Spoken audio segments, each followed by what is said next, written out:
Looking financially okay can be expensive, right? And a lot of times people aren't spending money to look financially okay because they're being careless, but they really want the people around them to think that they are in a stable place in their life. And from the outside looking in, you can trick a lot of people. You can let them see all the beautiful cars that you have, your nice fancy house. You can put pictures on Instagram of all the different trips that you're taking with your family and your fiance. You can invite people over and y'all have beautiful meals for holidays and y'all shoot fireworks.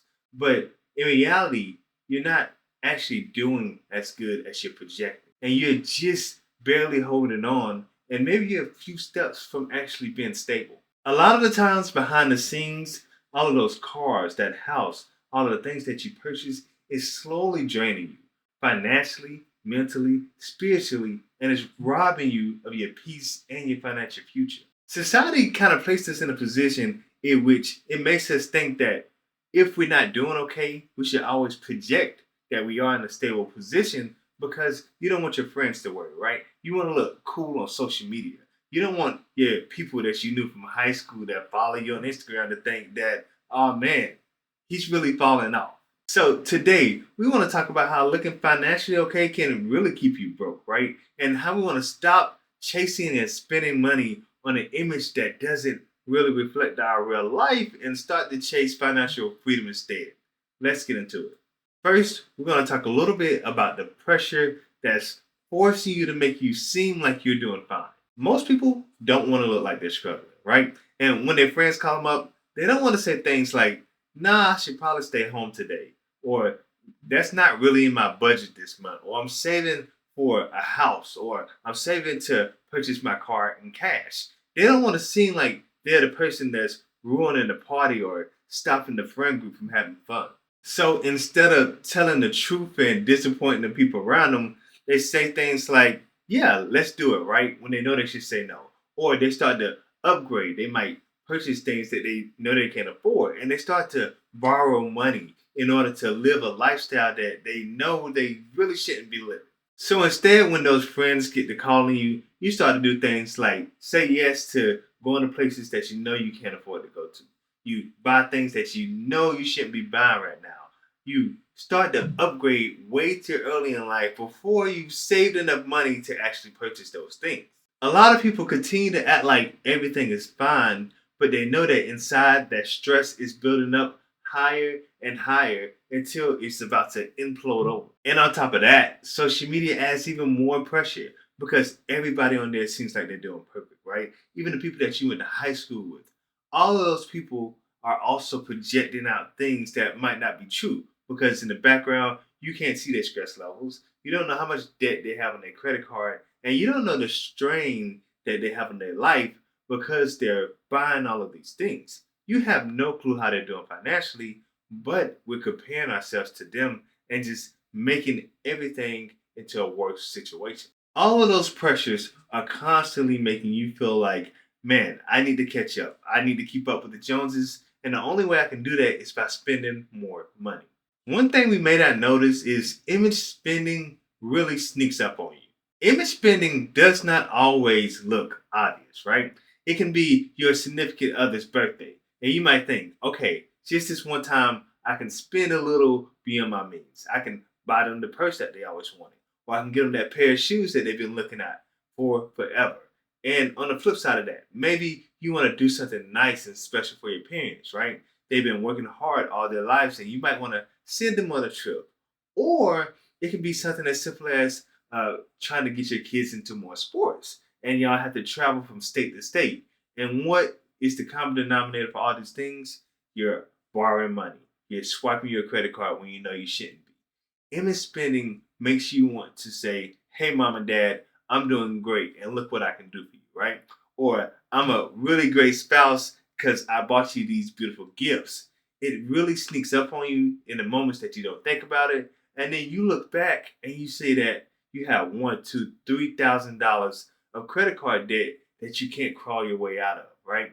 And now you're feeling more and more stressed because you wanted to keep up with an image that you weren't quite ready to keep up with. A lot of people might not realize this, but looking stable can oftentimes lead into you being unstable. Trying to look financially stable before you're truly stable can cause an array of different problems in your life, right? It can affect you on a financial level, a mental level, and a spiritual level. For example, right? Let's say I bought my brother something for his birthday that I know he wanted, right? Some brand new shoes, right? Let's call it the Jordan 12s. Buying him that gift on a credit card that I know that I can't afford, it's going to ruin it for me, right? Because that day I'm going to be happy. I'm going to see him smile. He might give me a hug and say, "Oh man, bro, this is one of the best things I ever got." Another example. Let's say I send my parents on a lavish trip to Hawaii.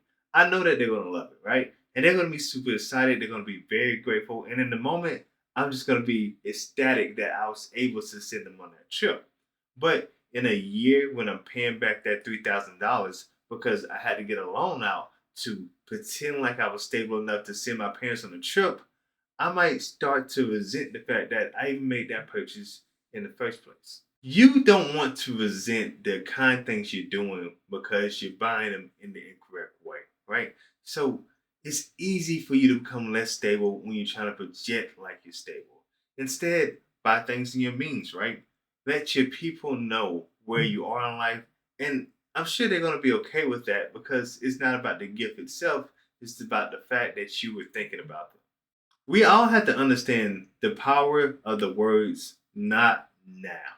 One of the most powerful financial phrases is "not right now," right? And that's not saying not never or "I'm broke" or "I can't ever do it." It's just saying that I can't do it right now, right? I'm planning currently to make it where I can do that in the future, but right now I can't buy that car. Right now I can't buy that house. You have to be able to say not only to yourself that you can't do something right now, but you have to be able to also say it to your peers when they're pressuring you to make moves that you're not ready to make.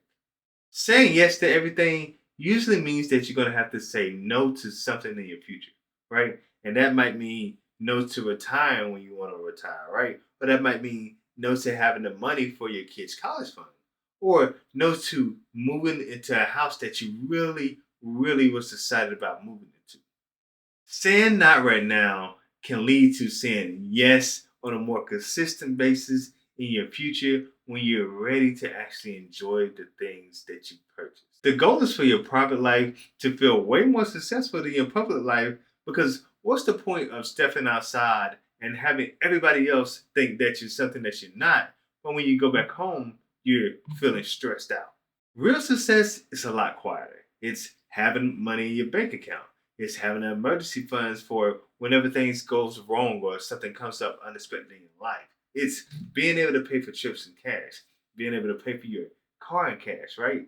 It's all of these small things that would normally stress you out. They're not stressful because you built your life in a way that no matter what comes into your life, you're ready and you can just roll with the punches. You have to start making decisions from a place of peace instead of a place of pressure, right? We can't let the outside world pressure us into being stressed every day just because we want them to think that we're living a better life than we actually living. So let's kind of wrap this up with the best ways to avoid image spending.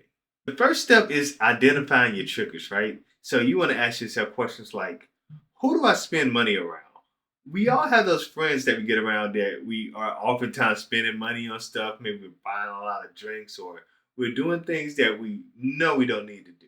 And then the second thing is, what type of environments pressure me into doing things that I know I shouldn't be doing, right? So where do you go that often causes you to spend more than you often would spend?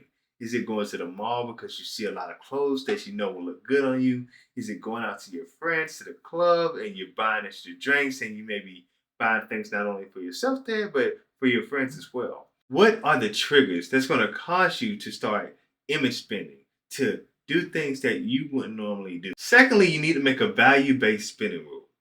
You need to ask yourself questions like, is what I'm buying actually getting me closer to my overall goals? If the answer is no, you need to pause and really evaluate why you even buying that in the first place. Looking financially okay oftentimes gets us into trouble, but it's really an easy fix. You just have to set up rules to make sure that you're doing things to get closer to the goals that you set for yourself and just stick to those rules. That's what I've done over time, and that's what you should do over time, right?